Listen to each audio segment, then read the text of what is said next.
Hello friends, welcome to my channel UPPCS with Chauhan. तो guys मेरा नाम है कीरत चौहान और गाइज यहाँ हम कर रहे हैं घटना चक्र 2021 की सीरीज चल रही है। ठीक है। और इसमें जो हमने नया जो सब्जेक्ट स्टार्ट किया है वो भारतीय राज्य व्यवस्था और एवं शासन है, यानी कि इंडियन पॉलिटी की बात कर रहे हैं। आज हम करेंगे चैप्टर नंबर 2 जो कि है संविधान सभा संविधान निर्माण प्रक्रिया। तो इसकी बात करेंगे गाइज। चलिए सबसे पहले हम देखेंगे सिलेबस, क्या हम कर रहे हैं, कितना हमें करना है। तो गाइज ये रहा आपका सिलेबस जिसमें हम चैप्टर नंबर 1 तो कर चुके हैं। बाकी का भी आप देख लीजिए क्या क्या है। और ये सारा जो है हमारा घटना चक्र की बुक है guys, very important book for UP PCS and Bihar PCS and बहुत सारे जितने भी आपके स्टेट पीसीएस है उसके लिए इंपॉर्टेंट है, आपका यूपीएससी के लिए भी इंपॉर्टेंट है। ठीक है। तो आपने एक बार ये जो है पूरा का पूरा सिलेबस एक बार देख लिया है। हम जो कर रहे हैं अभी जो करेंगे हम गाइज, अभी दूसरा ही दिन है तो आज दूसरा ही चैप्टर होगा ऑब्वियसली। ठीक है। रात के बज रहे हैं 11। तो दोस्तों चलिए, अगर आपको वीडियो पसंद आती है तो प्लीज़ वीडियो को लाइक किया करिए, और चैनल को सब्सक्राइब नहीं किया है और आप वीडियो देखने में इंटरेस्टेड हैं तो चैनल को सब्सक्राइब करिए। प्लस अगर वीडियो पसंद आए तो शेयर एंड कमेंट भी करके बताइएगा इसकी आपको कैसा लगा। ठीक है। कमेंट तो ज़रूर करके एक बार बताइएगा इसकी आपको कैसा लगा पढ़ाना, या फिर अगर कोई कमी है मेरी तरफ से तो प्लीज़ सजेस्ट करिए, आप अपनी तरफ से बताइए। ठीक है। जहाँ मुझे सुधार करने की ज़रूरत होगी वहाँ मैं सुधार करूँगी। चलिए गाइस स्टार्ट करते हैं हमारा जो चैप्टर है। हालांकि जो ये हमारा पॉलिटी है ना गाइस, लगता है कि बहुत टफ होगी, लेकिन इतनी इंटरेस्टिंग सब्जेक्ट है अगर समझ में आए तो। और समझ में आपके समझ में आए ये जिम्मेदारी है मेरी, तो समझ में आएगा। लिखा है, देखिए यहाँ पे क्या लिखा है क्वेश्चन, एक बार फिर से हम देख लेते हैं। चैप्टर का नाम क्या है आपका, संविधान सभा और संविधान निर्माण प्रक्रिया। तो गाइस इसमें लिखा है भारत की ओर से संविधान सभा की सर्वप्रथम जो मांग है ना वो कब आती है। तो याद रखिएगा गाइस, शुरुआत जो है संविधान सभा के लिए कब स्टार्ट होती है, 1933 में होती है। और रांची में क्या होता है, स्वराज पार्टी ने की थी। ठीक है। तो मतलब एक एक लाइन में इसे लिख लीजिए कि जो सबसे पहले मांग कब, 1934 रांची में किसने, स्वराज पार्टी ने करी। एक लिखा है 1934 में ही भारत में संविधान सभा के गठन का विचार। देखिए सबसे पहला नाम संविधान सभा के गठन के लिए किसका आता है, एम एन रॉय। ये दूसरी लाइन लिखिएगा। ठीक है। भारतीय, अगर आप नोट्स बना रहे हैं तो गाइस, ठीक है।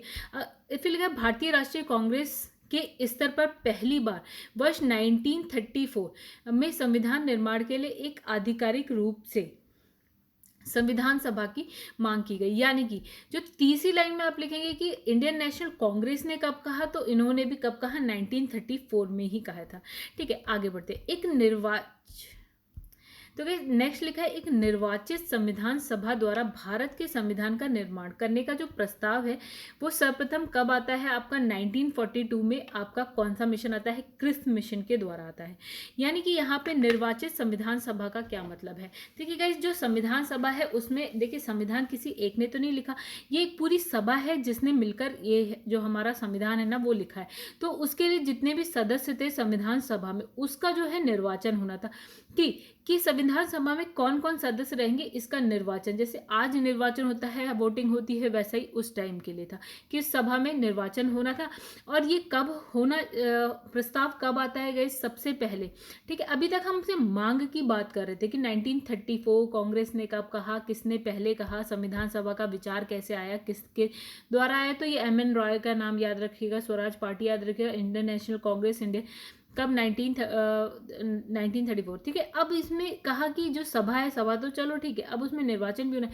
तो इसके बारे में सबसे पहले 1942 में आता है आपका क्रिस्प मिशन। इसके द्वारा ये प्रस्ताव जो है आता है, निर्माण करने का जो प्रस्ताव है इनके द्वारा आता है, क्रिस्प मिशन आता है 1942 में आता है। चलिए, कैबिनेट मिशन योजना जो है आपकी कब आती है, 1946। ये सारी चीज़ें हम ना आगे पढ़ेंगे, टाइम जैसे जैसे डेट आगे, इसमें तो नहीं पढ़ेंगे जैसे हम हिस्ट्री में पढ़ चुके हैं। ठीक है। आधुनिक भारत का जो इतिहास है ना उसमें आप ये सारी कहानी पढ़ चुके हैं कि कब क्रिस्प मिशन आता है, कैबिनेट मिशन आते हैं, कौन क्या कहता है क्या नहीं कहता है। ठीक है। तो हम फिर आता है आपका यहाँ पे लिखा है कैबिनेट मिशन योजना 1947 के द्वारा भारतीय संविधान सभा का जो है प्रतिनिधित्व निर्वाचन के आधार पर गठन किया गया। ठीक है। मतलब यहाँ पे क्या होता है, निर्वाचन होता है और संविधान सभा का गठन हो जाता है। कैबिनेट मिशन योजना 1946 की बात कह रहा है ये। फिर लिखा है कैबिनेट मिशन की रिपोर्ट के अनुसार संविधान सभा निर्वाचित होनी थी। ठीक है। तथा प्रांतों का जो है प्रतिनिधित्व जनसंख्या के आधार पर होना था। ठीक है। कि मतलब जैसे जनसंख्या के आधार पर प्रांतों का प्रतिनिधित्व का क्या मतलब है गाइस, जैसे आज हम देखते हैं कि 10 लाख लोगों पर एक प्रतिनिधि होता है, ऐसा हम मानते हैं। आजकल भी हम ऐसा देखते हैं। वैसे ही इसने कहा प्रांतों का प्रतिनिधि, जैसी जनसंख्या वैसा प्रतिनिधित्व। जनसंख्या बहुत है उस हिसाब से लोग होंगे, ठीक है, किसमें, संविधान सभा में। सपोज कि एक प्रांत में आपके 100 लोग हैं, हमने कहा हर 10 पे एक बंदा जो है संविधान सभा पे होगा, तो 10 बंदे हो जाएंगे, ठीक है। एक प्रांत है उसमें 50 लोग हैं, हमने कहा 10 बंदे पे एक, यानी कि यहाँ पे संविधान सभा में इस प्रांत से 5 लोग हो जाएंगे। जिसमें 20 लोग हैं तो उस प्रांत से जो है संविधान सभा में प्रतिनिधित्व 2 लोगों द्वारा होगा। तो ऐसा कुछ, ठीक है। और फिर लिखा इसके तहत मोटे तौर पर जो है प्रति 10 लाख व्यक्तियों पर एक प्रतिनिधि के निर्वाचन की व्यवस्था प्रस्तावित है। अभी जैसे मैंने 10 बोला था ना, वैसे उसे 10 लाख कर दिए, ठीक है, वही बात है। अब लिखा है संविधान सभा की कुल सदस्य संख्या कितनी लिखी है, इसमें 389 लिखी है। जो संविधान सभा थी टोटल उसमें सदस्य कितने हैं, 389। जैसे आज लोकसभा राज्यसभा हम देखते हैं कि लोकसभा में इतने मेंबर्स होते हैं, राज्यसभा में इतने मेंबर्स होते हैं, वैसे संविधान सभा में 389 थी, ठीक है। अब इसमें लिखा है कि 296 सीट्स किसके लिए थी, ब्रिटिश भारत को, और 93 जो है आपकी देसी रियासतों को थी। जैसे सपोज कि भारत है गाइस ये, तो भारत के हर एक पार्ट पे जो है ब्रिटिशर्स का कब्जा तो नहीं था, उनका अधिकार नहीं था, लेकिन हाँ सपोज कि अगर इतने पार्ट पे ब्रिटिशर्स का कब्जा है तो ये इसको हम बोलते थे ब्रिटिश भारत, और बाकी जो थी हमारी तो देसी रियासतें थी ही। तो इसने कहा जो ब्रिटिश भारत है उससे उसको कितनी सीट्स मिलनी थी, 296, और जो आपकी देसी रियासतें हैं उसको 93 सीट्स देनी थी, ठीक है। मतलब 93 सीट पे वो जो है निर्वाचन, मतलब जो है चुनाव लड़ेंगे, राइट। फिर लिखा है कि आपका ब्रिटिश भारत को आवंटित 296 सीटों में आपकी 292 सदस्यों का चयन होना था, और 11 जो है गवर्नर जो होते थे ना, गवर्नर के प्रांत होते थे, और जो 4 हैं वो मुख्य आयुक्त के प्रांत से किए जाने थे। मतलब देखिए क्या कहा है इसने कहा टोटल सीट्स हो गए 389, राइट। उसमें से ब्रिटिश भारत को कितनी मिली गई, 296 सीट्स, ओके, 296, और जो आपकी देसी रियासतों को मिलनी है वो मिलनी है 93 सीट्स पे ये चुनाव लड़ेंगे, राइट। अब इसने कहा कि जो 296 सीट्स में से 292 सदस्य का चयन 11, इतने का चयन कैसे होना था, जो हमारी 11 गवर्नरों के जो प्रांत थे, 11 ऐसे प्रांत थे जिसपे गवर्नर होते थे, ठीक है, और 4 का ऐसे होना था जिसपे मुख्य आयुक्त होते थे, ठीक है। 4 ऐसे प्रांत हैं जिसपे मुख्य आयुक्त होते थे, ठीक है। चलिए, तो इतनी बात आई होप आप लोग को समझ। अब इसमें लिखा है देसी रियासतों के प्रतिनिधियों का चयन जो है रियासतों के प्रमुख द्वारा किया जाता था। मतलब जो रियासत के प्रमुख होते थे वो बताते थे भैया ये लोग जाएंगे, प्रतिनिधित्व जो देसी रियासतों का प्रतिनिधि है ये लोग करेंगे, ठीक है। अब लिखा है संविधान सभा के लिए चुनाव जो है जुलाई अगस्त 1946 में संपन्न हुआ। देखिए 1946 में हमने क्या पढ़ा था गाइस, कैबिनेट मिशन आता है, उसके बाद की कहानी है। तो जुलाई अगस्त 1946 में होता है संविधान सभा के लिए जो आपका चुनाव होता है। अब लिखा है 296 सीटें, यानी कि जो ब्रिटिश भारत की थी ना, तो ब्रिटिश भारत की थी गाइस, और देसी रियासतों की हमने कितनी देखी थी, 93। चले, तो इसने लिखा है 296 सीटों पे क्या होता है, कांग्रेस को, देखिए अब जो 296 सीट्स हैं उसमें दो में बंटवारा होता है। एक तो होता है इंडियन नेशनल कांग्रेस को मिल जाती है 208 सीट, ठीक है, और जो आपकी मुस्लिम लीग है ना गाइस उसको मिल जाती है 73 सीट्स। तो ये नंबर्स याद रखिएगा, ठीक है। ऐसे करके पूरा एक ना ट्री जैसा चार्ट आप बना लीजिएगा, ठीक है, तो आपको थोड़ा सा आसान हो जाएगा। तो 296 में से जो है आपका 208 इंडियन नेशनल कांग्रेस और 73 आपका मुस्लिम लीग के लिए थी, आरक्षित थी, ठीक है। और छोटे समूह स्वतंत्र सदस्यों को 15 सीट दे दी, मतलब 15 सीट्स और दे दी किसी को, ठीक है। छोटे समूह होते थे कुछ, और जो स्वतंत्र होते थे गाइज, जैसे आज भी देखिए आप होते हैं निर्दलीय होते हैं, किसी भी दल से नहीं होते हैं फिर भी चुनाव लड़ते हैं, वैसा कुछ, ठीक है। अब लिखा है देसी रियासतों ने संविधान सभा में भाग ही नहीं लिया। मतलब कितनी सीट थी, 93, और ये भैया आए ही नहीं संविधान सभा में, भाग ही नहीं लिया इन्होंने। संविधान सभा जो है अप्रत्यक्ष निर्वाचन का परिणाम थी। इसका क्या मतलब है गाइस, एक होता है प्रत्यक्ष निर्वाचन, एक होता है अप्रत्यक्ष निर्वाचन होता है, ठीक है। जैसे अगर आप बात करें राष्ट्रपति का निर्वाचन जो होता है ना गाइस, वो अप्रत्यक्ष निर्वाचन होता है, यानी कि लोग जो हम और आप जो है ना राष्ट्रपति के निर्वाचन में भाग नहीं लेते, मतलब जनता नहीं लेती है राष्ट्रपति के निर्वाचन में भाग, ठीक है। उसमें कौन ले लेता है गाइस, आप जैसे कि जब आप पॉलिटी मतलब आगे का पढ़ेंगे, हाँ पॉलिटी तो हम पढ़ें, तो उसमें कौन कौन भाग लेता है, जैसे आपके लोकसभा के सदस्य लेते हैं, राज्यसभा के सदस्य लेते हैं, और भी जो लेते हैं हम उसकी बात बाद में करेंगे, ठीक है। तो ये अप्रत्यक्ष निर्वाचन हुआ जिसमें जनता का हिस्सा नहीं होता है, मतलब जनता जाके वोट नहीं देती है। अच्छा, अब लिखा है राज्यों की विधानसभाओं का उपयोग निर्वाचक मंडल के रूप में किया गया।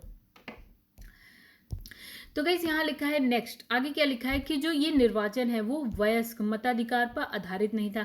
वयस्क मताधिकार क्या होता है गाइस, जैसे अगर हम आज की बात करें तो हम कहते हैं भैया जो भी 18 साल का हो गया है उसके बाद जितने भी लोग हैं 18 साल और 18 साल के ऊपर के सब के सब जो है वोट दे सकते हैं। तो गाइस ये थोड़ा सा 1 मिनट,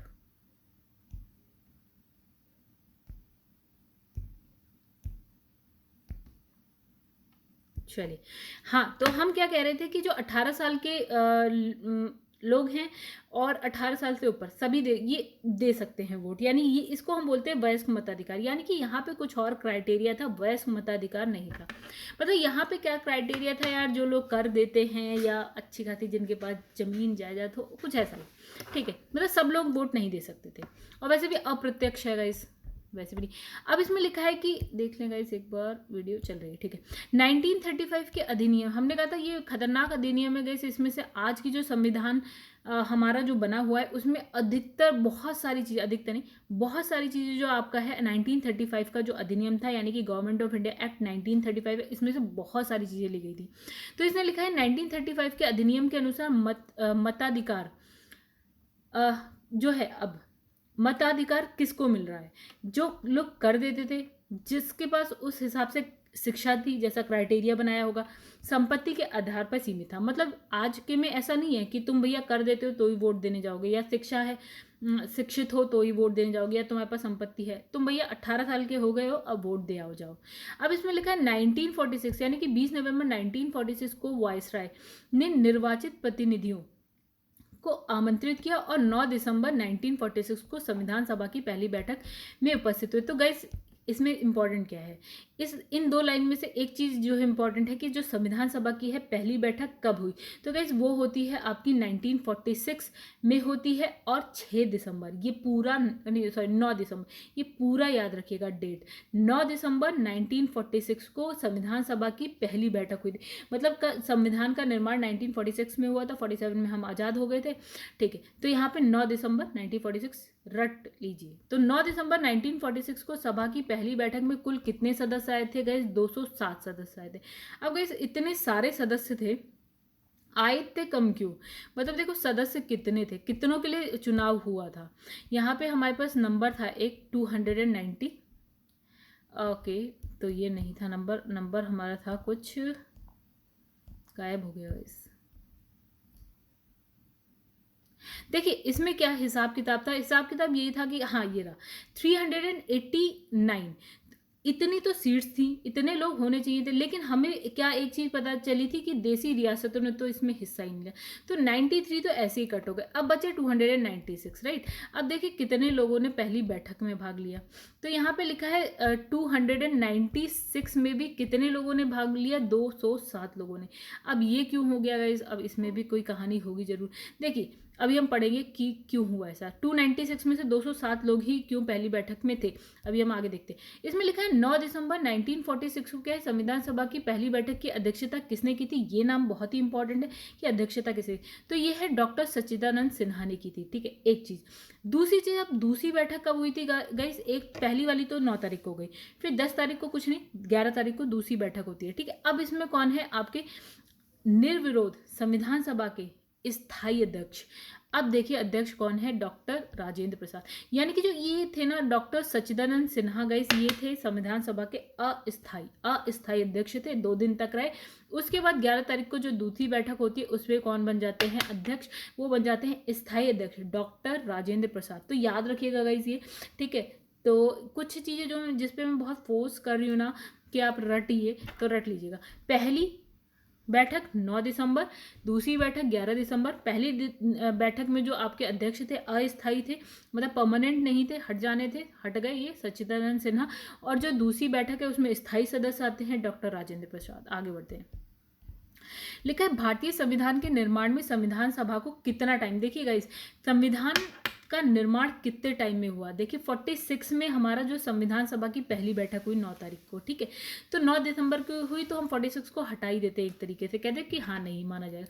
तो 1946 में 1947 1948 1949 में कंप्लीट होती है, ठीक है। देखिए कितना टाइम लगा आपका, 2 साल 11 महीने 18 दिन, ठीक है। 2 11 18, ये पूरा रटना है गाइस आपको। 2 साल 11 महीने यानी कि अप्रॉक्स 3 साल लगे, ठीक है। देखिए 1946 में पहली बैठक, 1947 1948 1949 और 1950 में हिसाब किताब पूरा हो जाता है 26 जनवरी 1950 को, ठीक है। तो देखिए 1 साल 2 साल 3 साल अप्रॉक्स 3 साल लग गए, यानी कि यहाँ पे हो जाता है ना गाइस 26 नवंबर 1949 को ऑलमोस्ट मतलब पूरी तरह से संविधान कंप्लीट हो जाता है, ठीक है। 26 नवंबर 1949, तो यहाँ पे अप्रॉक्स 3 साल ही हो गए गाइस। कितने दिन बचे हैं यहाँ पे, 12 दिन ही तो बचे हैं। देखिए 18 दिन तो ये हो गए, 12 दिन और करो 3 साल पूरे, ठीक है। यहाँ पे फिर बस यही इतना है। चलिए तो अब आपको ये टाइम पीरियड बिल्कुल रटना पड़ेगा। दूसरा, इसके लिए कुल जो है 11 अधिवेशन होते हैं और कितने दिन होते लगते हैं इसमें, 165 डेज, ठीक है। 11वें अधिवेशन यानी कि हमने कहा कब कंप्लीट हो जाता है, यानी कि संविधान कब अंगीकृत किया गया, ठीक है। अब ये ना वर्ड याद रखिएगा इसकी, अंगीकृत कब किया गया, अंगीकृत कब किया गया, अंगीकृत कब किया गया। तो 26 नवंबर 1949 को अंगीकृत हुआ, ऑलमोस्ट मतलब सारी सब कुछ खत्म, संविधान बन के अंगीकृत हो गया 26 नवंबर 1949 को, ओके। अब लिखा है 11 अधिवेशनों के अतिरिक्त संविधान सभा पुनः, इसके बाद क्या होता है, एक और बार मिलती है संविधान सभा में, सब लोग आते हैं। कब आते हैं, 24 जनवरी 1950, यानी कि यहाँ पे देखिए क्या चल रहा है, नवंबर 1949 चल रहा है, फिर दिसंबर आया होगा, फिर अगला जनवरी आ गया, यानी कि 1950 में आ गए। 1949 से 1950 में हम आ गए। तो यहाँ पे हम लोग फिर से मिलते हैं 11वें अधिवेशन के अतिरिक्त संविधान सभा पुनः 24 जनवरी 1950 को क्या होती है, संवेद हुई, मतलब फिर से आई, ठीक है। जब सदस्यों द्वारा भारत के संविधान पर हस्ताक्षर किया गया। तो गाइस देखिए वही मैं बार बार जो वर्ड्स पे फोर्स कर रही हूँ ना, अंगीकृत 26 नवंबर 1949, लेकिन हस्ताक्षर 24 जनवरी 1950, मतलब हम जनवरी 1950 में आ गए। अब देखिए भारतीय संविधान के निर्माण के समय क्या है, बेनेगल नरसिंह राव यानी कि BN राव को संविधान सलाहकार नियुक्त किया गया। तो गाइस ये नाम याद रखिए, संविधान सलाहकार किसको नियुक्त किया गया गाइस, वो आपके हैं आपके BN राव, याद रखिए बिल्कुल। अब देखिए और क्या याद रखना है, तो अब आता है 24 तारीख के बाद 25 और 26 जनवरी 1950, ओके ये तो 26 नवंबर है अभी। चलिए फिर से वापस पीछे, तो 26 नवंबर, 2 डेट याद रखनी है, 2 डेट में क्या क्या वर्ड्स आते हैं वो याद रखने, एक तो 26 नवंबर और एक 26 जनवरी 1950, अगला साल ना। 26 नवंबर 1949 में क्या होता है गाइस, लोगों द्वारा संविधान को क्या क्या किया गया, अंगीकृत, अधिनियमित, आत्मार्पित, ठीक है। अंगीकृत किया, अधिनियमित किया, आत्मार्पित किया, ये हो गया 26 नवंबर 1949 को। अब आगे आ जाती है दिसंबर, फिर जनवरी आ गया। 26 नवंबर 1950 को क्या होता है, लागू हुआ है गाइस। ये 4 चीज़ें याद रखिएगा कि नवंबर में क्या होता है, ये 3 चीज़ होती हैं, लेकिन लागू कब होता है आपका, अगले साल 1950 में 26 जनवरी को लागू होता है, ये याद रखिएगा गाइस। क्यों, क्योंकि इस पे क्या है कन्फ्यूज़न होता है और क्वेश्चन आता है। अब लिखा है संविधान सभा में कुल महिलाओं की संख्या कितनी थी, ये भी बहुत इंपॉर्टेंट है कि महिलाओं की बात हो रही है तो ये तो इंपॉर्टेंट है। 15 महिलाएं थी, ठीक है। और कौन कौन थी गाइस, इसे आप 4 बार पढ़ लेंगे तो कुछ नाम तो याद हो ही जाएंगे। तो इसमें कौन कौन थी, विजय लक्ष्मी पंडित एक, राजकुमारी अमृत कौर, सरोजनी नायडू, चलिए ये तो याद होगा, सुचिता कृपलानी, ये भी नाम आपने सुना होगा, पूर्णिमा बनर्जी, लीला राय, जी दुर्गाबाई, हंसा मेहता, ये नाम भी आपने सुना होगा, कमला चौधरी, रेणुका राय, मालती चौधरी, फिर है दक्षयानी वेलायुद्दीन, फिर आपका है बेगम एजाज रसूल, फिर है एनी मस्करीनी और फिर है अम्मू स्वामीनाथन, ठीक है। ये आपकी 15 महिलाएं थी, इसको 4 बार पढ़ लीजिएगा, याद भी नहीं होगा तो गैस दिमाग में एक इमेज सी बन जाएगी, यार ऐसा नाम तो था, याद रहेगा थोड़ा बहुत। तो इसमें लिखा है ग्रैनविले ऑस्टिन ने कहा था कि संविधान सभा कांग्रेस थी और जो है कांग्रेस भारत, यानी ये क्या कहते हैं कि भैया संविधान सभा में जो अधिकतर लोग थे ना वो सिर्फ और सिर्फ प्रतिनिधि जो थे ना वो सिर्फ और सिर्फ यार इंडियन नेशनल कांग्रेस से ही थे। तो इसने कहा जो संविधान सभा थी वो इंडियन नेशनल कांग्रेस ही थी, और जो कांग्रेस है उसने कहा कि बस इतना ही भारत है, मतलब इसके अलावा कुछ है ही नहीं क्या है। तो इन्होंने मतलब टॉन्ट मारा था कि संविधान सभा कांग्रेस थी और कांग्रेस भारत है, इसके अलावा क्या है ही नहीं कुछ। ठीक है, अब यहाँ पे देखिए क्या लिखा है, 2 सितंबर 1946 ओके 2 सितंबर 1946 को जो है जो है सरकार का गठन किया गया, अंतरिम सरकार। इसमें मुस्लिम लीग के सदस्य शामिल नहीं हुए। देखिए गाइस, मुस्लिम लीग तो पीछे ही रहती थी, आती थी आगे, लेकिन उनको बहुत समझाना पड़ता था। हालांकि उसके शामिल होने के लिए जो है विकल्प खुला था, मतलब ये कहा गया कि भैया आपका मन नहीं कर रहा, कोई बात नहीं, जब आपका मन करेगा तो आ जाइएगा। ठीक है, तो 26 अक्टूबर 1946 को जब सरकार का पुनर्गठन किया गया तब मुस्लिम लीग के 5 प्रतिनिधियों को क्या किया गया, कैबिनेट में शामिल कर लिया गया। मतलब कि जो पूरा का पूरा जैसे हम आज का देखते हैं ना मंत्रिमंडल बनता है, ठीक है, वैसे ही मंत्रिमंडल बन गया। अब क्या होता है, फिर थोड़े दिन बाद क्या होता है, मुस्लिम लीग का मन कर जाता है तो वो आ जाती है, और उसके बाद क्या करते हैं, मंत्रिमंडल से 5 सदस्यों को हटा दिया जाता है, या एक दो की तो मृत्यु हो जाती है। ठीक है, तो उनकी जगह मुस्लिम लीग से 5 लोग आ जाते हैं उस कैबिनेट में। तो आई होप आप लोग को गाइस इतना समझ में आया हो और इंटरेस्टिंग भी लगा हो। अगर लगा हो तो बताइएगा, बिल्कुल कमेंट करके बताइएगा गाइस। चलिए आगे देखते हैं यहाँ पे क्या क्वेश्चंस हैं। ठीक है, क्वेश्चन करेंगे और उसके बाद कहानी खत्म, पैसा हजम। चलिए क्वेश्चन देख लेते हैं। इसमें लिखा भारत के लिए संविधान की रचना, देख लेते हैं गाइस रिकॉर्डिंग चल रही है कि नहीं, बिल्कुल चल रही है। तो भारत के लिए संविधान की रचना हेतु संविधान सभा का विचार निम्नलिखित में से सर्वप्रथम किसने प्रस्तुत किया। तो गाइस हमने अभी देखा था 1934 में किसने, स्वराज पार्टी ने सबसे पहले। ठीक है, और इसमें क्या लिखा है कि जो स्वराज पार्टी ने 1934 में स्वराज पार्टी ने आत्मनिर्णय के अधिकार, इसमें लिखा है जिसमें कहा गया कि वयस्क मताधिकार के आधार पर निर्वाचित भारतीय प्रतिनिधियों की एक संविधान सभा होगी। ठीक है, और जो संविधान का निर्माण करेगी और भारतीयों की ओर से संविधान सभा की मांग करने का ये प्रथम अवसर था। कौन सा वाला गाइस, ये वाला जो स्वराज पार्टी ने 1934 में बोला था। ठीक है, आगे नेक्स्ट क्वेश्चन है आपका कि स्वतंत्रता के पूर्व के दिनों में क्या है, प्रारंभ में किसने संविधान निर्मात्री सभा का विचार जो है प्रस्तुत किया था। तो गाइस ये नाम हम पढ़ चुके हैं, एम एन रॉय ने किया था। चलिए आगे बढ़ते हैं, 1934 की बात है। ये भी लिखा है एक निर्वाचित संविधान सभा द्वारा भारत के संविधान का निर्माण करने का जो है प्रस्ताव किया गया था। कब किया गया था गाइस, ये किया गया था क्रिस मिशन में किया गया था, और ये कब आता है, 1942 में आता है। तो गाइस जहाँ पे मैंने एसएस लिखा है ये वही है, सेम लिखा है जो हम नोट्स में पढ़ के आए, तो इसको मैं बार बार रिपीट नहीं करूंगी, आप पढ़ लीजिएगा एक बार। ठीक है, तो हाँ एक चीज है, क्रिस मिशन आता है 1942 में आता है, द्वितीय विश्व युद्ध समाप्त होने के बाद आता है, राइट। उसके बाद क्या लिखा है कि जो कैबिनेट मिशन है, कैबिनेट मिशन कब आता है दोस्तों, 1946 में आता है। तो कैबिनेट मिशन योजना के अंतर्गत जो है संविधान निर्माती परिषद में प्रत्येक प्रांत को आवंटित सदस्य संख्या जो है निर्धारित करने के लिए एक प्रतिनिधि, मतलब इसने ये कहानी ये लिखी है इस क्वेश्चन में कि भैया एक प्रतिनिधि कितने लोगों पर था। ठीक है, तो कितने लोगों पर गाइस, एक प्रतिनिधि की बात कही, तो 10 लाख पर एक प्रतिनिधि, 10 लाख का प्रतिनिधित्व कर रहा था एक बंदा। तो गाइस ये भी हमारा जो है यहाँ पे देखिए मैंने लिखा है सेम, यानी कि ये ऑलरेडी हम पढ़ चुके हैं। ठीक है, इसमें कुछ नया कहानी तो है नहीं। तो गाइस लिखा है इन व्यक्तियों में से कौन क्या है कैबिनेट मिशन का सदस्य नहीं था। अब ये है इंपॉर्टेंट, देखिए गाइस जहाँ पे ना हमने नोट्स में नहीं पढ़ा है वो आप देखेंगे ना मेरी बुक में जो है हाईलाइटेड है। ठीक है, तो इस पे ध्यान देना है, बाकी जो हमने पढ़ रखा है उस पर इतना ध्यान देना नहीं है कि बार बार आप उसी को पढ़ के ना वीडियो को जबरदस्ती बड़ा करने में लगे हुए हैं। ठीक है, देखिए यहाँ पे क्या लिखा है कि जो कैबिनेट मिशन था उसमें कौन कौन था। तो गाइस 3 बंदों के नाम आपको याद रखने हैं, यानी कि रटने हैं।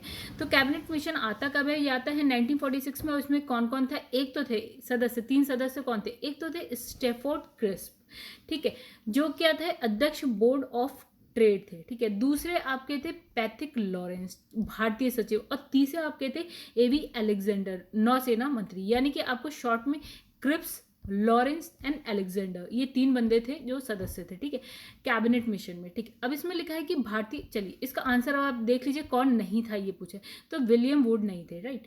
चलिए आगे, भारतीय संविधान सभा का गठन जो है किया गया था।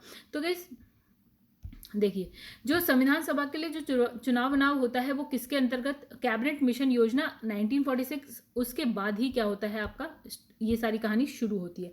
और इसमें लिखा है 1946 में जो है निर्मित अंतरिम सरकार में कार्यपालिका परिषद के उप सभापति थे। तो गाइस ये देखिए हमने ना एक्चुअल में क्या है, ये हम नोट्स में पढ़ के नहीं आए हैं, ठीक है।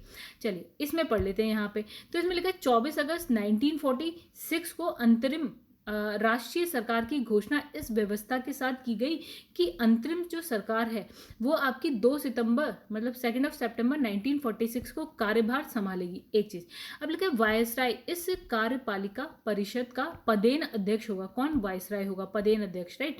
उसके बाद लिखा है जवाहरलाल नेहरू को उपाध्यक्ष या उप सभापति बनाया गया। तो आंसर क्या है इसका है जवाहरलाल नेहरू। चलिए आगे बढ़ते हैं। तो वायसराय को क्या बनाया गया, पदेन अध्यक्ष बनाया गया और उपाध्यक्ष या फिर उप सभापति जवाहरलाल नेहरू थे। अब लिखा निम्नलिखित में से कौन जो है अगस्त 1946 में गठित प्रथम अंतिम राष्ट्रीय सरकार का सदस्य नहीं था। ओके, तो गाइस इसकी कहानी कुछ ऐसी है। चलिए हम सीधे इसकी व्याख्या देखते हैं, तभी तो पता चलेगा कौन था कौन नहीं था। चलिए, तो इसमें बहुत सारे नाम थे, सबके नाम तो दिए नहीं होंगे गाइस यहाँ पे ऑलरेडी। देखिए इसके जो है इसमें बहुत सारे नाम है गाइस, तो ये तो बहुत ही शॉर्ट में आपका इसमें लिखा हुआ है। तो इसके जो पूरे नाम होंगे कहीं पे तो मैं जरूर आपको दिखाऊंगी, फिलहाल यहाँ नहीं है, ठीक है। तो इसमें लिखा है कैबिनेट मिशन योजना के आधार पर जो आपका है 1946 की घोषणा के तहत जो है नवनिर्वाचित संविधान सभा 2 सितंबर 1946 को भारत की अंतिम सरकार का गठन किया गया। यानी भारत की अंतरिम सरकार का गठन 2 सितंबर 1946 को किया गया। अब इसमें लिखा है श्री राज गोपालाचारी शिक्षा मंत्री थे, राजेंद्र प्रसाद खाद्य और कृषि मंत्री थे, जगजीवन राम आपके श्रम मंत्री थे। और इसमें लिखा है डॉक्टर एस राधाकृष्णन जो है अंतिम राष्ट्रीय सरकार के सदस्य नहीं थे। आइए पहुंच जाते हैं पीछे, इसके ऑप्शंस देखते हैं। तो इसमें कौन नहीं है गाइस, इसमें जो है डॉक्टर एस राधाकृष्णन। हालांकि गाइस इसमें बहुत सारे हैं, इसमें सारे नाम नहीं दिए हैं, तो कोई बात नहीं, कहीं आएगा तो हम जरूर उसकी बात करेंगे। चलिए आगे बढ़ते हैं। तो इसमें लिखा है देखिए वेवेल योजना के अनुसार कार्यकारी परिषद में हिंदू और मुस्लिम सदस्यों की संख्या समान होती थी, ठीक है। फिर दूसरा लिखा है कि वेवेल का विचार था कि ऐसी व्यवस्था से भारत का जो है बंटवारा बच जाता, ठीक है। चलिए इसमें हम पढ़ते हैं। देखिए अभी इसके ऑप्शन देखने से कोई मतलब नहीं है, बिकॉज हम वेवेल योजना तो जानते ही नहीं है, हम पढ़ के तो आए नहीं है। तो देखिए यहाँ पे पूरा का पूरा एक येलो कलर की लाइन बना रखी है, यानी कि ये पूरा नया है, नोट्स में इसमें कुछ भी नहीं है, ठीक है। तो हम यहाँ नया कुछ पढ़ेंगे। तो इसमें लिखा है 1943 में लॉर्ड लिन लिथगो के स्थान पर कौन, आपका वेवेल जो है वायसराय और गवर्नर जनरल नियुक्त किए गए, ठीक है। तो लॉर्ड लिंग लिथगो के स्थान पे अब कौन आते हैं, वेवेल आते हैं, वायसराय बनते हैं या आप कह सकते हैं गवर्नर जनरल। तो लिखा है वे भारतीय सांविधिक गतिरोध को दूर करने के उद्देश्य से 1946 में लंदन गए, ठीक है। और वहां उन्होंने भारतीय प्रशासन के संबंध में ब्रिटिश सरकार से विस्तार से बात की और कुछ प्रस्ताव रखे। किसने, वेवेल ने, ठीक है। तो 1945 में उन प्रस्तावों को वेवेल योजना, देखिए ये क्या है, वेवेल योजना के नाम से सार्वजनिक किया गया। तो मतलब वेवेल जो है भारत के बारे में उन्होंने कुछ प्रस्ताव दिए, किसको, ब्रिटिश सरकार के सामने रखे गए थे। और यही आपकी क्या है, वेवेल योजना के नाम से जाना गया। वेवेल योजना के प्रस्ताव में क्या है, कार्यकारिणी में क्या लिखा है वेवेल योजना में, देखिए मुसलमान सदस्यों की संख्या हिंदुओं के बराबर होना, ये एक चीज लिखी है। दूसरा लिखा है परिषद में वायसराय तथा कमांडर इन चीफ को छोड़कर सभी सदस्य क्या हो, भारतीय हो, ये भी लिखा है इसमें। तो वैसे इंपॉर्टेंट है, थोड़ा सा देख लीजिए। पहला मुसलमान सदस्य हिंदू सदस्यों के बराबर होना, ये ऐसा है कार्यकारिणी में, राइट। दूसरा कि जो आपके वायसराय को और कमांडर इन चीफ को अगर आप परिषद में छोड़े तो बाकी सारे हिंदू हों। शीघ्र ही शिमला में एक सम्मेलन को बुलाया जाना, ठीक है। युद्ध समाप्ति के पश्चात, अब देखिएगा इस कौन सा युद्ध, तो देखिए 1945 की कहानी है। तो आपका सेकेंड वर्ल्ड वॉर चला था, यानी कि द्वितीय विश्व युद्ध, तो वही युद्ध है, उसकी समाप्ति की बात हो रही है। तो इसने कहा युद्ध समाप्ति के पश्चात क्या है, भारतीयों के द्वारा खुद का संविधान बनाया जाना इत्यादि प्रावधान जो है वेवेल योजना में थे, ठीक है। इससे भी ज्यादा थे, अभी हमने 2-4 पढ़ लिए। तो वेवेल योजना का उद्देश्य क्या था, राजनीतिक गतिरोध दूर करना, भारत को पूर्ण स्वशासन की दिशा में आगे बढ़ाना और संवैधानिक गतिरोध दूर करना। तो इनका उद्देश्य कहीं से हिंदू मुस्लिम एकता की मतलब इनका जो उद्देश्य कहीं से हिंदू मुस्लिम एकता को दृढ़ करना नहीं था, और जिससे भारत का विभाजन रुक सके। ठीक है, ऐसा कुछ नहीं कर चाह रहे थे कि हिंदू मुस्लिम जो है भाई भाई बन जाए और क्या है भारत का विभाजन रुक जाए। चलिए अब इस क्वेश्चन को हम पढ़ते हैं। ठीक है, लिखा है वेबल योजना के अनुसार कार्यकारी परिषद में हिंदू और मुस्लिम की संख्या समान हो, ऐसा कहा गया था। तो बिल्कुल कहा गया था। वेबल का विचार था कि ऐसी व्यवस्था से भारत का बंटवारा बच सकता है। तो ऐसे कुछ उनके विचार नहीं थे, ना उनकी योजना में कुछ ऐसा था। तो यानी कि पहला सही है, मतलब ए सही है, आर गलत है। ठीक है, यानी कि इसने कहा जो कथन सही है, लेकिन जो कारण यानी कि आर जो है वो गलत है। अब आई होप आप लोग को थोड़ा समझ में आ गया होगा वेबल योजना पढ़ने के बाद। लिखा है निम्नलिखित में से कौन से कथन संविधान सभा के विषय में सत्य नहीं है। तो देखिएगा इस क्या लिखा है, इसमें लिखा है वयस्क मताधिकार पर आधारित नहीं थी। तो गाइस सही बात है, ये वयस्क मताधिकार पर आधारित नहीं था। जैसे कि आज होता है कि 18 साल के हो गए जाओ वोट दिया हो, तो ऐसा कुछ नहीं। पृथक निर्वाचन का परिणाम थी। तो गाइस ये देखिए पृथक निर्वाचन तो नहीं था, ये अप्रत्यक्ष था, सॉरी पृथक नहीं प्रत्यक्ष। तो ये अप्रत्यक्ष निर्वाचन था। ये बहुदलीय निकाय था। ठीक है गाइस, यहाँ पे दल थे बहुत सारे, और इसमें अनेक समितियों के माध्यम से कार्य किया है। बिल्कुल सही गाइस, ये वाला जो है ना आपका गलत है, सेकंड वाला। ऑलमोस्ट सारे सही, बाकी के सारे सही। तो देखिए इसका आंसर तो इसमें है ही नहीं। ठीक है, देखिए इसमें क्या है, इसका आंसर क्यों नहीं है, क्योंकि इसमें सिर्फ गलत जो है सेकंड है, बाकी तो सब सही है। तो क्या लिखा है, संविधान सभा के गठन के लिए राज्यों कि विधान सभाओं का उपयोग जो है निर्वाचन मंडल के रूप में किया गया, अर्थात संविधान सभा अप्रत्यक्ष निर्वाचन का परिणाम थी। क्वेश्चन में लिखा था प्रत्यक्ष, तो एक ये गलत हुआ। ठीक है, और निर्वाचन जो है वयस्क मताधिकार के आधार पर नहीं हुआ था गाइस। ये क्यों, कि कर जो देते हों वो वोट दे सकते थे, या शिक्षा से रिलेटेड मतलब जो शिक्षित हैं वो वोट दे सकते थे, या जिनके पास संपत्ति है वो वोट दे सकते थे। तो ठीक है, फिर लिखा है कि संविधान सभा में क्या है अनेक दलों के लोग शामिल थे, एक चीज़ यानी कि ये भी सही है। और फिर लिखा है इस सभा ने अपने कार्यों का संचालन क्या है अनेक समितियों के माध्यम से किया। तो गाइस सिर्फ एक आपका ना ऑप्शन नंबर 2 गलत था, बाकी आपके सारे सही थे। ठीक है, भारतीय ये वाला क्वेश्चन ना रिपीट हो रहा है, क्वेश्चन नंबर 10 की तरह, इसे आप पढ़ लीजिएगा एक बार। तो इसमें लिखा है गैस ये भी क्वेश्चन आपका रिपीट हो रहा है, क्योंकि मैंने यहाँ पे लिख रखा है ना 10, ये तो क्वेश्चन नंबर 10 की तरह, इसको आप एक बार देख लीजिएगा। तो एक बार चलिए 12वां क्वेश्चन एक बार पढ़ ही लेते हैं, क्या है इसकी व्याख्या। तो गाइस इसमें लिखा है निम्नलिखित में से संविधान सभा के बारे में गलत कथन कौन सा है। तो गलत कौन सा है, इसमें सी, इसका निर्वाचन जो है सार्वभौम वयस्क मताधिकार के आधार पर किया गया। तो गाइस नहीं, ऐसा नहीं है, वयस्क मताधिकार के आधार पर नहीं हुआ था। बाकी इसके ऑप्शन देखते हैं। इसमें लिखा है बड़ी संख्या में जो है समितियों की मदद से काम लिया, और इसमें से जो है प्रारूप समिति सबसे महत्वपूर्ण थी, एक चीज हो गई, ये सही है गाइस। और इसमें लिखा है अल्पसंख्यक समुदाय जैसे कि ईसाई, एंग्लो इंडियंस और आपका पारसियों की को जो है सभी से पर्याप्त प्रतिनिधित्व दिया गया। ठीक है, और सभी में पर्याप्त प्रतिनिधित्व दिया गया इन सबको। ठीक है, ये अल्पसंख्यक थे, और इनकी जो चुनाव प्रक्रिया 1935 के अधिनियम की 6वीं अनुसूची पर आधारित थी, और कर, संपत्ति, शैक्षणिक योग्यता के आधार पर मताधिकार सीमित है। ठीक है, ये सारी चीजें ठीक है। ये 6वीं अनुसूची, तो ये ज्यादा हो गया गाइस थोड़ा सा। ठीक है, चलिए तो इसको एक बार व्याख्या भी पढ़ लेते हैं। हालांकि आंसर हम जानते थे गाइस क्या है, सॉरी दोस्तों, चलिए आंसर हम जानते हैं। और यहाँ पे लिखा है संविधान सभा के सदस्यों का जो निर्वाचन है प्रांतीय विधानमंडलों के सदस्यों द्वारा अप्रत्यक्ष निर्वाचन के द्वारा हुआ, ना कि सार्वभौम में वयस्क मताधिकार के आधार पर प्रत्यक्ष विधि द्वारा, ऐसा नहीं हुआ था। कर, संपत्ति, शैक्षणिक योग्यता के आधार पर जो है मताधिकार जो है प्रदान किया गया था। सभी को मतदान करने का जो है अधिकार नहीं दिया गया था। भारत के संविधान का प्रारूप तैयार करने वाली संविधान सभा के सदस्यों को क्या लिखा है विभिन्न प्रांतों के विधान मंडलों द्वारा चुना गया। हम 4 बार पढ़ चुके हैं अभी भी। ठीक है, अब यहाँ ये क्वेश्चन हो रहा है रिपीट, भारतीय इतिहास के संदर्भ में प्रांतों से संविधान सभा के सदस्य क्या लिखा है प्रांतीय विधान सभाओं द्वारा जो है निर्वाचित हुए। ये भी हम पढ़ चुके हैं, 5वीं बार हो गया। जैसे यहाँ पे लिखा है संविधान सभा के, ये भी वही है क्वेश्चन नंबर 13 जैसा। अब लिखा है संविधान सभा के चुने हुए स्थायी अध्यक्ष कौन थे। तो गाइस एक थे अस्थाई जो कि ये थे, और मतलब डॉक्टर सच्चिदानंद सिन्हा, और उसके बाद जो दूसरी बैठक होती है उसमें जो स्थायी सदस्य बन जाते हैं वो राजेंद्र प्रसाद है। जो पहली बैठक थी वो गाइस हमने देखा था 9 दिसंबर 1946 को थी। ओके हाँ, और जो दूसरी बैठक होती है वो 11 दिसंबर 1946 को होती है, जिसमें अब जो प्रत्यक्ष अध्यक्ष बनते हैं वो बनते हैं राजेंद्र प्रसाद। ठीक है, बस यही कहानी थी गाइस, ये आप पढ़ लेना और कुछ नहीं है इसमें।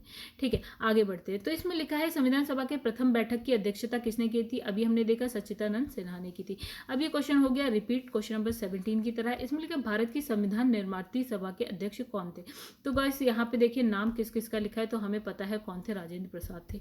आगे बढ़ते हैं। इसमें लिखा है स्वतंत्र भारत की संविधान सभा के अध्यक्ष कौन थे। फिर से वही बात है गाइस, कौन थे आपके, देखिए स्वतंत्र भारत के, ठीक है, ये थे आपके डॉक्टर राजेंद्र प्रसाद।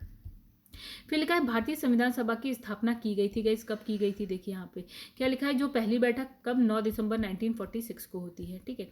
और फिर ये क्वेश्चन हो गया आपका रिपीट। चलिए आगे बढ़ते हैं। तो रिपीट क्वेश्चन गाइस, टाइम बचाता है बहुत ज़्यादा। भारत की संविधान सभा का प्रथम अधिवेशन कब हुआ था, तो हम जानते हैं कब हुआ थी, पहली बैठक 9 दिसंबर 1946, और उसमें अस्थायी अध्यक्ष कौन थे, सच्चिदानंद सिन्हा थे। ये क्वेश्चन हो गया आपका रिपीट। आगे बढ़ते हैं। यहाँ नेक्स्ट क्वेश्चन है, इसमें भारत को एक संविधान देने का प्रस्ताव संविधान सभा द्वारा पारित किया गया था, कब किया गया था गाइस, देखिए पारित कब किया गया था। लिखा है 22 जनवरी 1947 को पारित किया। देखिए क्या लिखा है कहानी, ये कुछ नया आ गया है जो अभी तक हम नहीं पढ़ के आए हैं, ठीक है। तो यहाँ पे लिखा है कि 22 जनवरी 1947 को संविधान सभा द्वारा भारत को एक संविधान देने का जो है उद्देश्य प्रस्तावित किया गया, 22 जनवरी 1947 को, ठीक है। अब लिखा है उद्देश्य प्रस्ताव को, उद्देश्य प्रस्ताव क्या होता है गाइस, सोचो, जो हमारा प्रस्तावना टाइप होता है ना वैसा कुछ। तो उद्देश्य प्रस्ताव को याद रख लीजिएगा गाइस, ठीक है। जो प्रस्तावना आज हम देखते हैं ना संविधान में, जो प्रस्तावना यानी कि प्रियम्बल होता है, उसकी कहानी चल रही है ये। तो इसको कब देने की बात कही गई, 22 जनवरी 1947 को कहा गया, ठीक है। तो ये डेट बहुत ही इंपॉर्टेंट है, ये नोट्स में पढ़ के नहीं आया, लेकिन ये सच में बहुत इंपॉर्टेंट है। अब लिखा है उद्देश्य प्रस्ताव को जो है आपका 13 दिसंबर 1946 को संविधान सभा में किसका नाम आपको रटना है, जवाहरलाल नेहरू द्वारा पेश किया गया। कब किया गया पेश, 13 दिसंबर 1946। और ये कब आता है आपका संविधान देने का जो प्रस्ताव है, प्रस्ताव पारित कब होता है, देखिए यहाँ पे क्या हो रहा है कि पेश किया गया 13 दिसंबर 1946 जवाहरलाल नेहरू द्वारा, और जो है पारित कब होता है, 22 जनवरी 1947, अगले ही साल, ठीक है। तो आगे चलकर यही जो उद्देश्य प्रस्ताव है वो क्या है, प्रस्तावना का प्रारूप बना, ठीक है। प्रस्तावना जो प्रियम्बल है आज हमारी। तो कैसे, ये है क्वेश्चन नंबर 26 का डुप्लीकेट क्वेश्चन, ये भी क्वेश्चन नंबर 26 का है, रिपीट हो रहा है ये क्वेश्चन। आगे बढ़ते हैं। तो गाइस यहाँ पे देखिए क्या बड़ा सा क्वेश्चन है, इसमें लिखा भारतीय संविधान के निर्माण से संबंधित निम्नलिखित कथनों में से कौन सा सही है। ओके, बहुत सारे सही, 1 2 3 सही है गाइस। देखते क्या लिखा है। इसमें लिखा है पंडित नेहरू के उद्देश्य प्रस्ताव का जो संविधान सभा द्वारा स्वीकार किया गया था, संविधान के निर्माण पर असर था, ठीक है, बिल्कुल था गाइस। उद्देश्य का बहुत महत्वपूर्ण उद्देश्यों की पूर्ति करती है, और संविधान को भारत के लोगों ने क्या है, आदेशित किया है, ठीक है। और क्या लिखा है, राज्य के मुखिया को लोग क्या है, प्रत्यक्ष रूप से निर्वाचित करते हैं। तो कैसे इसमें देखिए क्या कहानी है, तो इसे पढ़ लेते हैं, बस चौथा वाला गलत था, बाकी हमारे सारे से। भारतीय संविधान के तहत क्या है, राज्य के मुखिया अर्थात जो आपका राष्ट्रपति है, ठीक है। तो राष्ट्रपति का जो निर्वाचन होता है गैस, वो प्रत्यक्ष नहीं होता, यानी कि हम और आप उनके लिए वोट नहीं करते हैं, ठीक है। तो वो क्या होता है, अप्रत्यक्ष होता है। उसमें कौन वोट करता है, संसद यानी कि लोकसभा या राज्यसभा के मेंबर्स करते हैं, विधानसभा के मेंबर्स करते हैं, ठीक है। हम और आप किसके लिए वोट करते हैं, हालांकि हम लोकसभा के लिए वोट करते हैं, हम विधानसभा राज्य की विधानसभाओं के लिए वोट करते हैं। लेकिन अगर आप मुखिया की बात करते हैं तो वो राष्ट्रपति है जिसके लिए हम वोट नहीं करते हैं, राज्यपाल जिसके लिए वोट नहीं करते हैं। चलिए आगे बढ़ते हैं। लिखा देखिए गाइस, उनको वोट कौन करता है, जिसे हम वोट करके भेज देते हैं ना संसद में या विधानसभा में भी, तो वो उनके लिए वोट करते हैं। तो अप्रत्यक्ष हो गया। प्रत्यक्ष वो होता है जब अगर हम डायरेक्ट करते थे। लिखा भारतीय संविधान को बनाने हेतु, ठीक है, भारतीय संविधान को बनाने हेतु भारतीय संविधान सभा के कुल कितने अधिवेशन हुए, तो कई कितने हुए, देखिए 11वां अधिवेशन होता है हमारा, जो होता है 26 नवंबर 1949 को हो जाता है, ठीक है। लेकिन उसके बाद कहा गया भैया एक और बार जो है बैठक आती है, जब नवंबर के बाद दिसंबर और जनवरी में, जो कि था 24 जनवरी 1950 को, ठीक है। ये हो गया आपका 12वां, यहाँ तक हम 11वें पे पहुंचे थे और ये हो गया था 12वां, तो 12वां। तो वैसे ये कहानी आप एक बार पढ़ लीजिएगा, इसमें वही सारी चीज़ें लिखी है जो हम देखिए इसमें 12 है, आंसर सी है, 12 है, और वही सारी चीज़ें जो मैंने अभी बोल दी। देखा भारत की संविधान सभा की अंतरिम, चलिए इसे एक बार आप सही से पढ़ लीजिए। तो मतलब इसमें क्या लिखा है, पहले तो इतने दिन में कंप्लीट हुआ है ये लिखा है। 11 अधिवेशन होते हैं, टोटल इतने दिन लगते हैं। 11वां अधिवेशन 26 नवंबर 1949 को होता है, और उसके बाद एक और बार बुला लेते हैं 24 जनवरी 1950 को बुला लेते हैं, बस खत्म। जब जब क्या होता है, इस पर हस्ताक्षर किए जाते हैं, ठीक है। और इस टाइम पे क्या होता है, अंगीकृत होता है। तो इसमें कुछ नया नहीं था दोस्तों। देखिए, भारत की संविधान सभा की अंतिम बैठक की सही तिथि बतानी है वैसे यहाँ पे। देखिए, यही है आपकी अंतिम बैठक 24 जनवरी 1950, जब यहाँ पे हस्ताक्षर हो जाते हैं संविधान में, ठीक है। संविधान मतलब जो आपकी संविधान का वो पूरा कंप्लीट हो जाता है, उसके बाद उस पर हस्ताक्षर। कितने दिन लगे ये बोला है, तो 2-11-18, यानी कि 2 साल 11 महीने 18 दिन संविधान को पूरा होने में। तो गाइस यहाँ पे क्या लिखा है, संविधान सभा के पहले उपाध्यक्ष कौन थे, अभी हमने पढ़ा कौन थे, जवाहरलाल नेहरू को पढ़ा था हमने गाइस, राइट। दूसरा लिखा है प्रारूप समिति के जो है मूलतः एकमात्र कांग्रेसी सदस्य कौन थे, प्रारूप। अब हमें गाइस हमने पढ़ा ही नहीं प्रारूप समिति में कौन कौन था, 7 सदस्य थे, उसमें से कौन कौन थे, तो अब हमने नहीं पढ़ा, तो हम कैसे बता दें। अब राजस्थान की रियासतों का प्रतिनिधित्व करने वाले संविधान सभा के सदस्य कितने थे, ये भी खतरनाक क्वेश्चन, कौन था, मतलब ये भी खतरनाक क्वेश्चन हो गया। संघ संविधान समिति के अध्यक्ष हो गाइस, ये तो इसमें तो कुछ भी नहीं पढ़ा। देखिए, राजस्थान का क्वेश्चन है गाइस, इसमें क्वेश्चंस राजस्थान के यूपीएससी की तरह पूछे जाते हैं, कुछ अलग नया नहीं। एक्चुअली क्या है गाइस, हर स्टेट का ना हिसाब किताब अलग होता है, यूपी का अलग है, राजस्थान का अलग, झारखंड का, बिहार का, सबका अलग अलग होता है, उस हिसाब से क्वेश्चन आते हैं। तो राजस्थान वालों के लिए मे बी ये क्वेश्चन आसान हो, यूपी वालों के लिए इतना आसान नहीं हो सकता, बिहार वालों के लिए नहीं हो सकता, क्योंकि हमें पता है क्या पढ़ना है क्या छोड़ना है, तो हमारे उसमें नहीं बैठता ये क्वेश्चन। चलिए फिर भी देख लेते हैं। तो संविधान सभा के जो पहले उपाध्यक्ष थे वो, ओके, तो गाइस जो पहले उपाध्यक्ष है वो एस.सी. मुखर्जी थे, तो मैं यहाँ पे रॉन्ग हो गई गाइस, यहाँ पे मैंने जवाहरलाल नेहरू बोला था। देखा, प्रारूप समिति के जो है मूलतः प्रथम जो है कांग्रेसी सदस्य थे वो थे के.एम. मुंशी। अभी हम प्रारूप समिति के बारे में भी गाइस यहाँ नहीं लिखा, लेकिन है तो इम्पोर्टेंट, इसमें बुक में दिया ही नहीं है। ये आपको रेफरेंस बुक जैसे लक्ष्मीकांत इन सब में मिल सकता है आराम से। लिखा है राजस्थान की रियासतों का प्रतिनिधित्व करने वाले संविधान सभा के सदस्य कौन है, बी टी कृष्णमाचारी, ठीक है। अब लिखा है संघ संविधान समिति के अध्यक्ष कौन है, जवाहरलाल नेहरू। चलिए, हाँ, ये सब आपको मिलेगा तब जब आप पूरे की पूरे जो मंत्री हैं ना उनके बारे में पढ़ेंगे। तो बहुत ज़्यादा टफ तो नहीं है गाइस। आप इसमें से 2-3 का आंसर, तो इसका आंसर आप आराम से बता सकते हैं, इसका आंसर बता सकते हैं, तो आंसर आप बता सकते थे, ठीक है। क्योंकि ये वाला जो पूरा एक चार्ट है जो इस बुक में नहीं है, और जो कि हालांकि बहुत इंपॉर्टेंट है लेकिन बुक में नहीं है, ठीक है। चलिए कोई बात नहीं, इसको हम कभी देख लेंगे। लिखा है कि भारतीय संविधान के निर्माण के समय संवैधानिक सलाहकार कौन थे, तो ये तो हमने पढ़ा था गाइस, कौन थे आपके, बी.एन. राव थे, यानी कि इनका पूरा नाम है बेनेगल नरसिंह राव थे, ठीक है। चलिए आगे बढ़ते हैं। इसमें लिखा है भारतीय संविधान का प्रथम प्रारूप तैयार किया गया था, किसके द्वारा किया गया था, बी.एन. राव के द्वारा किया गया था। संविधान सभा के जो आपके संवैधानिक सलाहकार बी.एन. राव द्वारा संविधान का जो है पहला प्रारूप तैयार किया गया था, और जिस पर विचार और परिवर्तन करके प्रारूप समिति द्वारा संविधान सभा के समक्ष जो है संविधान का मसौदा प्रस्तुत किया गया था। बी.एन. राव के मूल जो प्रारूप में कितने आपके जो मूल प्रारूप क्या होता है गाइस, जब संविधान बना था जिस समय अपना, उस समय जो अनुच्छेद थे यानी कि आर्टिकल्स है 243 थे, और अनुसूचियाँ थी जो आपके वो थी 13। आज चेंज हो गए हैं गाइस, आगे हम पढ़ेंगे सारा। चलिए यहाँ पे हौच पौच नहीं करते। संविधान सभा में भारतीय संविधान का तृतीय वाचन कब प्रारंभ हुआ था, तो गाइस ये तो क्या ही क्वेश्चन है, हमने सारे वाचन तो पढ़े ही नहीं है कि कौन सा कब हुआ था, कौन सा हुआ था। हमें पहला पता है, दूसरा पता है, तृतीय इसमें लिखा है कि आपका हुआ था, पहला कब हुआ था, 9 दिसंबर 1946 को। तृतीय वाचन इसमें लिखा है 9 नवंबर 1949 से प्रारंभ हुआ था, और कब हुआ था, 6 नवंबर 1949 तक चला था, ठीक है। आगे बढ़ते, इसमें लिखा भारत का संविधान पूर्ण रूप से तैयार हुआ कब हुआ था गाइस, आपका यहाँ 26 नवंबर 1949 को तैयार हो गया था, ठीक है। और वो उस वक्त क्या हुआ था, जो संविधान है अंगीकृत हुआ, अधिनियमित हुआ, आत्मार्पित हुआ, ठीक है। मतलब संविधान को अपनाने, उसके पूर्ण होने, पारित होने और इसके अंतिम रूप देने की तारीख क्या थी आपकी, 26 नवंबर 1949 थी, ठीक है। अब लिखा है इसी दिन नागरिकता अंतःकालीन संसद अस्थायी संक्रमणकाली उपबंध जो है लागू हो गए। फिर तथापि संविधान के शेष उपबंध जो है आपके 26 जनवरी 1950 से प्रभावी हुए, जो बचे हुए थे वो अगले साल 26 जनवरी 1950 से प्रभावी हो गए। ठीक है, संविधान के पूर्ण रूप से लागू होने और पूर्ण रूप से क्रियान्वित होने की तिथि के रूप में जो हम क्या देखते हैं, कौन सा डेट देखते हैं गाइस, ये देखते हैं हम 26 जनवरी पूरी तरह से कब? 26 जनवरी 1950। ठीक है गाइस, ये क्वेश्चन हो गया। भारतीय संविधान को संविधान सभा द्वारा अंगीकृत कब किया जाता है? तो किया जाता है 26 नवंबर 1949 को। चलिए नेक्स्ट क्वेश्चन पे आते हैं हम लोग। तो दोस्तों वीडियो हो गई काफ़ी बड़ी। लिखा है संविधान सभा द्वारा भारतीय संविधान को जो है स्वीकृत किया गया था। कब किया गया था? 26 नवंबर 1949।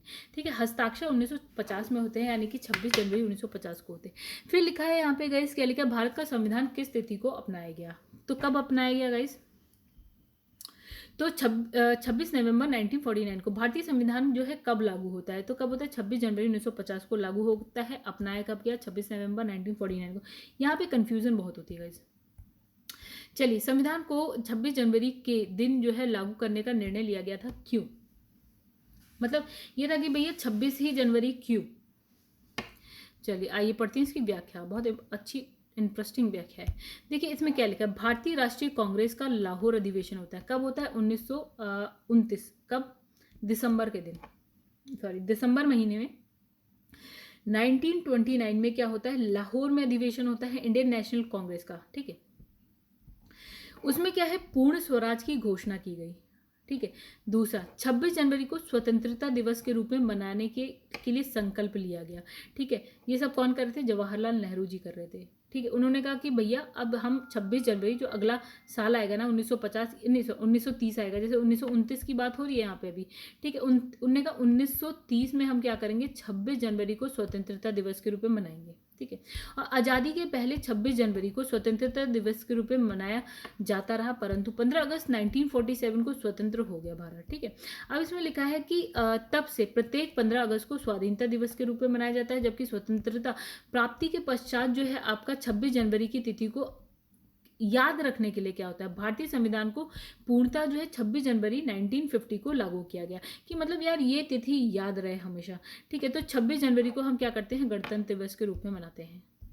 चलिए, इंपॉर्टेंट है इसीलिए मनाने लगे। लिखा है भारतीय संविधान को अपनाया गया था। कब किसके द्वारा? संविधान सभा के द्वारा अपनाया गया। संविधान सभा के 11वें अधिवेशन कब होता है? 26 नवंबर 1949 को होता है, और यहाँ पे क्या है? संविधान को अपना लिया गया।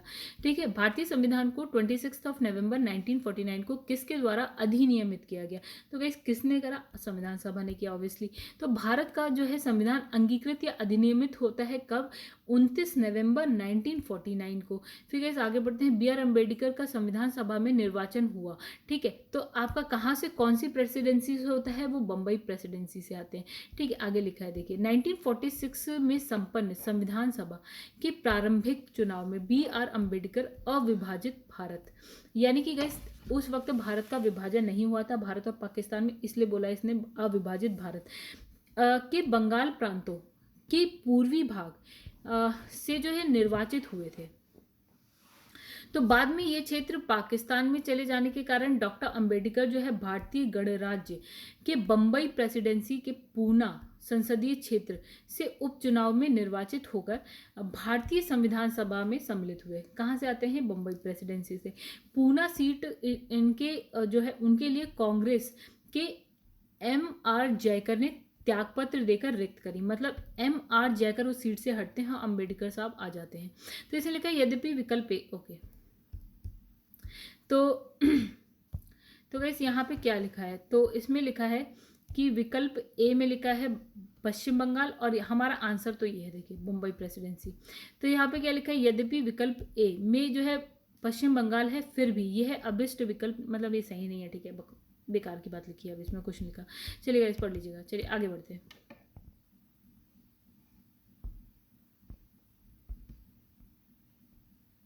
अब यहाँ लिखा है गाइस डॉक्टर B.R. अम्बेडकर, मतलब भीमराव अम्बेडकर का जन्म और मृत्यु कब हुई?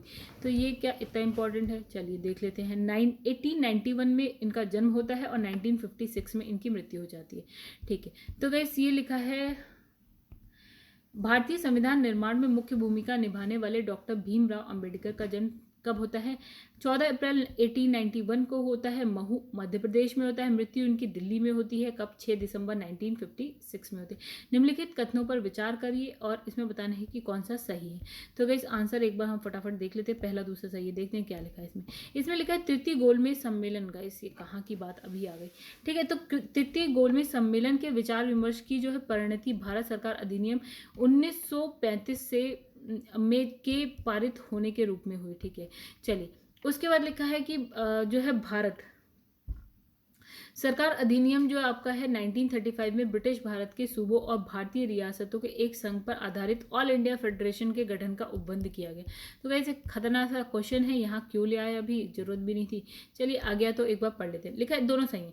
तो लिखा है नवंबर दिसंबर 1932 में लंदन में आयोजित जो तीसरा और अंतिम गोलमेज सम्मेलन, आप कहेंगे अगर आप नए हैं तो कहेंगे ये क्या है, तो ये आपको तब समझ में आएगा जब हम यहाँ पहुंचेंगे 1932 में, तब हम समझेंगे। तो अंतिम गोलमेज सम्मेलन में कांग्रेस ने भाग नहीं लिया और इस सम्मेलन में भारत सरकार अधिनियम 1935 के लिए क्या है एक ठोस योजना को अंतिम रूप में पेश किया गया है। इसमें ब्रिटिश भारत के सूबों भारतीय रियासतों के एक संघ पर आधारित ऑल इंडिया फेडरेशन के गठन का जो है प्रावधान किया गया है। इसे मैंने पढ़ लिया, मैं समझाऊंगी नहीं, ये हम तब समझेंगे जब हम यहाँ पहुंच जाएंगे। लेकिन भारत का संविधान देश की आवश्यकताओं की पूर्ति करता है और इसको एक क्या है ग्रहित संविधान कहा जाता है। तो वैसे इसका आंसर है बी, यानी कि पहला और दूसरा दोनों ही सही है। मतलब ए भी सही है, आर भी सही है, लेकिन जो आर है ना एक ही सही स्पष्टीकरण नहीं देता है, ठीक है। मतलब आप क्या कहेंगे कि इसका एक क्या है, ये क्या ग्रही संविधान है और भारत का संविधान देश की आवश्यकताओं की पूर्ति करता है, ये कहीं से कहीं का मैच ही नहीं खा रहा है, ठीक है। देखिए यहाँ पे क्या लिखा है, भारत का संविधान देश की आवश्यकताओं की पूर्ति करने में जो है पूर्णतः सक्षम है। भावी आवश्यकताओं के मद्देनजर इसमें संशोधन क्या है संबंधी प्रावधान भी है। मतलब यह है कि संविधान बन गया, इसका मतलब ये नहीं कि उसमें आप चेंजेस नहीं कर सकते, चेंजेस कर सकते। दूसरी और विभिन्न देशों के संविधानों के तथ्य और विचार ग्रहण किए गए हैं। हमने बहुत सारे ऐसे देश हैं जहाँ से हमने क्या है संविधान में बहुत सारी चीजें ली है, ठीक है। और इसे एक ग्रहीय संविधान भी कहा जाता है। इस प्रकार कथन और कारण दोनों से, लेकिन स्पष्टीकरण नहीं करता है जो कारण है कथन का। लिखा है कि संविधान सभा में वयस्क मताधिकार को 15 वर्षों के लिए स्थगित करने की बात की गई है। चलिए तो इसमें लिखा है कि सी मौलाना आजाद के द्वारा इन्होंने क्या कहा, इन्होंने कहा कि संविधान सभा में जो वयस्क मताधिकार विषय पर बहस के दौरान मौलाना अब्दुल कलाम आजाद ने वयस्क मताधिकार को 15 वर्षों के लिए स्थगित करने की वकालत की थी, किंतु डॉक्टर राजेंद्र प्रसाद और जो पंडित जवाहरलाल नेहरू हैं उन्होंने इसका जोरदार ढंग से इसे अपनाने से क्या कर दिया, इनकार कर दिया। फिर लिखा निम्नलिखित में से किसने सुझाव दिया था कि भारत की स्वतंत्रता के बाद भारतीय राष्ट्रीय कांग्रेस को एक राजनीतिक दल के रूप में भंग कर दिया जाना चाहिए। तो ये कहा था महात्मा गांधी ने। वो क्या कहते हैं, कहते हैं कि भारत की स्वतंत्रता जैसे ही मिल जाए उसके बाद क्या होता है, महात्मा गांधी ने सुझाव दिया कि जो इंडियन नेशनल कांग्रेस है उसको अब एक राजनीतिक दल के रूप में भंग कर दिया जाए। फिर लिखा अपनी राष्ट्रवादी प्रतिक्रिया में भारतीय संविधान के निर्माताओं ने अल्पसंख्यकों के हितों और भावनाओं के महत्व को कम करके आंका है। ये कथन है गाइस, ये कथन किसका है, तो ये कथन है आपका आइवर जेनिंग्स का, ठीक है। तो गाइस यहाँ पे लिखा है बस इसमें कुछ नहीं ऐसा। इनका मानना था कि भारतीय संविधान निर्माताओं में भारतीय संघ में अल्पसंख्यक हित और भावनाओं के महत्व को न्यूनतम करके आंका गया है, मतलब कम आंका गया। तो किसने कहा था कि संविधान सभा कांग्रेस थी और कांग्रेस क्या भारत था, तो वैसे किसने कहा था, आपका ऑस्टिन ने कहा था। चलिए आगे बढ़ते हैं। तो यह लिखा है कि जो संविधान सभा कांग्रेस थी और कांग्रेस जो है भारत था, ये वक्तव्य कौन देता है, आपके जो आपके पद्मश्री पुरस्कार प्राप्त इतिहासकार ग्रैनविले ऑस्टिन का कहना है। ये वक्तव्य उनकी जो पुस्तक है, क्या नाम है, द इंडियन कॉन्स्टिट्यूशन में लिखा गया है।